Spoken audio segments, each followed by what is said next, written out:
Hello, and welcome to How to Be a More Trauma-Informed College Instructor. My name's Brenda, and I'm excited to share a little bit about my journey to become a more trauma-informed college instructor. Think of this as a how-to video for your own journey to become more trauma-informed.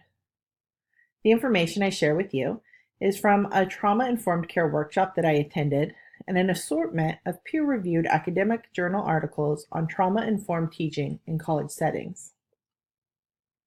I wanted to become a more trauma-informed instructor because I saw a need in my own classroom and a gap in my knowledge. You see, I teach courses in human development and family sciences that regularly include topics like racism, poverty, homophobia, suicide, divorce.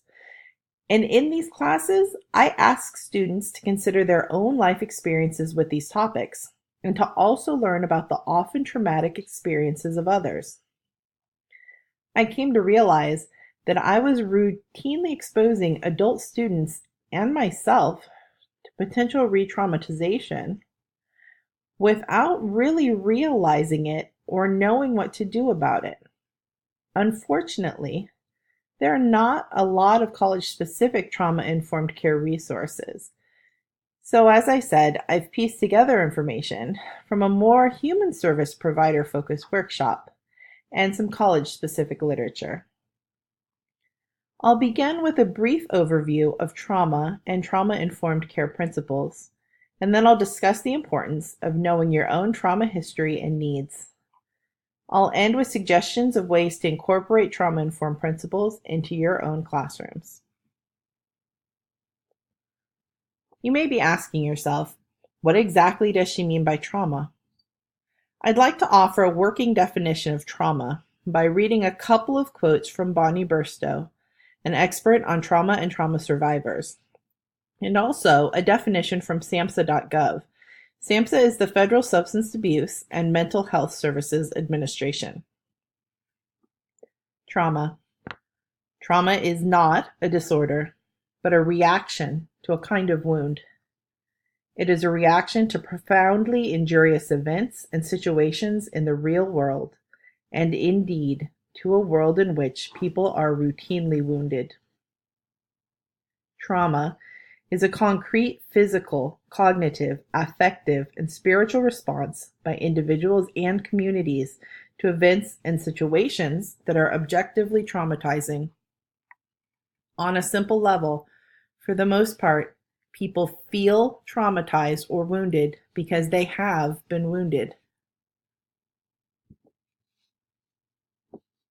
Individual trauma results from an event, series of events, or set of circumstances that is experienced by an individual as physically or emotionally harmful or life-threatening, and that has lasting adverse effects on the individual's functioning and mental, physical, social, emotional, or spiritual well-being. Okay, now that we've established what I mean by trauma, let's look at what trauma-informed care is, what it isn't, and why it's so important to think about. So what is trauma-informed care? There are many ways to answer this question, but a nice place to start is with some of the principles of the trauma-informed framework. Basically, the trauma-informed framework requires a shift in perspective from what's wrong to what happened. It allows us to move away from an illness deficit model and towards an understanding and potentially a better way of tending to the injuries caused by violence and abuse. And finally, this framework demands our own healing if we want change. Trauma-informed care thoroughly incorporates an understanding of the prevalence and impact of trauma and the complex paths to healing and recovery. Trauma-informed services are designed specifically to reduce stress and to avoid re-traumatizing of individuals, in our case, adult students and maybe ourselves. So what isn't it? Trauma-informed care does not mean excusing, permitting, or justifying unacceptable behavior. Instead, it supports accountability and responsibility. It also doesn't mean just being nicer. Compassionate, yes, but not one bit mushy. It also doesn't focus on the negative. Instead, it focuses on skill building, empowerment, and recognizing strengths.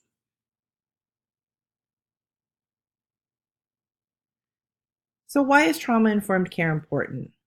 It's important because trauma is pervasive, and trauma's impact is broad, diverse, and often life-shaping.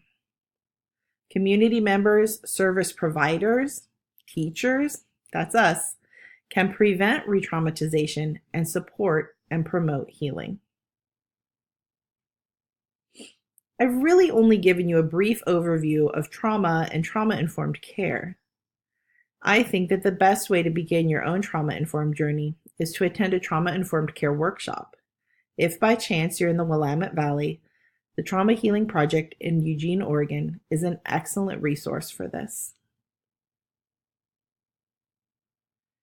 If you recall from earlier in the presentation, the trauma-informed framework demands our own healing if we want change.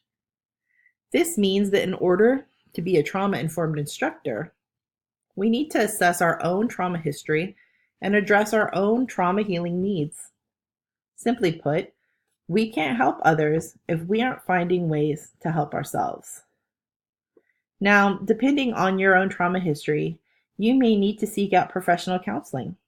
Or perhaps you've already done some of this work and need more of a self-awareness and self-care plan.